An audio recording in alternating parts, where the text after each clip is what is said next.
This is a glass of water. If someone were to ask you what water is, you could answer in various ways. You could say that it's a substance that covers 71% of the Earth's surface, or that it's what fills the oceans. Here you'd be explaining where to find it, or how much of it there is. You'd be giving its location. You could also say that water is something humans and other animals drink, and that we need it to survive. This would describe how we use it, the role it plays in our lives, the function of water. Or you might say that water is a collection of H2O molecules. This would be part of a scientific description of water, what it's made of, the composition of water. So there are different kinds of answers to the question, what is this? Lots of people are wondering, what is Islam? Simple question, and we might begin our response by explaining where to find it, or how much of it there is. Islam is a religion followed, to one degree or another, by more than 1.6 billion people worldwide, and by somewhere around 3 million people here in the United States. Followers of Islam are called Muslims. There are Muslim-majority countries stretching from northern Africa all the way to Southeast Asia. Many sources say it's the fastest growing religion in the world. That's one way of answering. We could also answer by describing the role Islam plays in the lives of Muslims. And here we can learn a lot about what Islam is by considering the word Islam itself, which means submission or surrender. Islam requires submission to Allah, the God of Islam.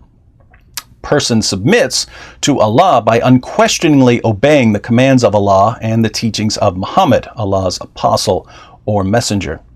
As we read in the Quran, the word of Allah in Islam, chapter 33, verse 36, "It is not fitting for a believer, man or woman, when a matter has been decided by Allah and His messenger, to have any option about their decision.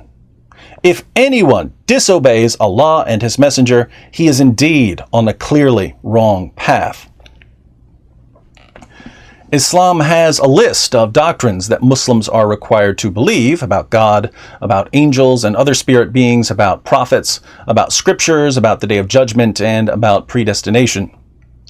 Muslims are also required to perform certain actions, such as praying at specified times, fasting during the month of Ramadan, and taking a pilgrimage to Mecca, Muhammad's home city. A Muslim, then, is a person who submits to Allah by believing what he's told to believe by Allah and Muhammad, and by doing what he's told to do by Allah and Muhammad.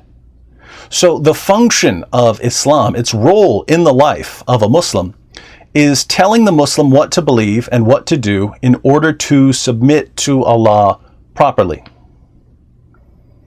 If we'd like a more scientific description of Islam, we can think about what Islam is made of. Just as we discover that a water molecule is composed of 2 hydrogen atoms and an oxygen atom connected by covalent bonds, we can also discover that Islam is a collection of teachings and practices that were common in Arabia during the time of Muhammad. There was Jewish monotheism right there in Arabia. The Jews had also written tons of stories that were recorded in the Talmud and other sources. Many of these stories were based on biblical characters, but they were obviously false.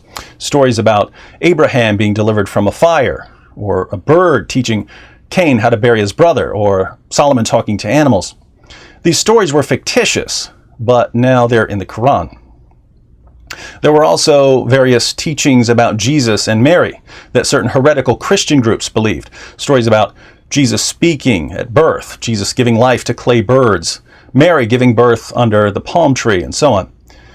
No historian on the planet believes that these stories are authentic, but they were popular in Arabia during the 7th century, and now they're in the Quran. The Sabians, who are mentioned several times in the Quran, recited a creed, La ilaha illallah, there is no God but Allah. Muhammad simply added the words, and Muhammad is his messenger. The Sabians also prayed at all 5 of the times Muslims pray during their prescribed daily prayers. Some of the Persians believed that after death, a paradise of sensual delights awaited them, complete with houris, the perpetual virgins Muslims believe they'll be awarded in paradise. And let's not forget about the pagans of Arabia. The pagans of Arabia, the polytheists, performed ablutions, the ceremonial washings performed by Muslims today. The pagans prayed facing Mecca.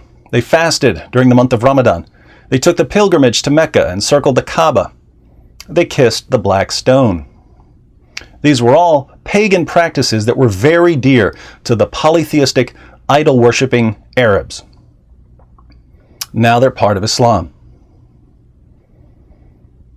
Putting all of this together, what is Islam made of? It's a collection of 7th century Arabian beliefs and practices that received Muhammad's stamp of approval. What role does it play in the lives of Muslims? Muhammad made these 7th century Arabian beliefs and practices a necessary part of submission to Allah. Where do you find Islam and how much of it is there? There are more than 1.5 billion people spread around the world who are convinced that they can only submit to Allah by unquestioningly adhering to this collection of 7th century Arabian beliefs and practices. Simple question, simple answer. Refreshing, isn't it?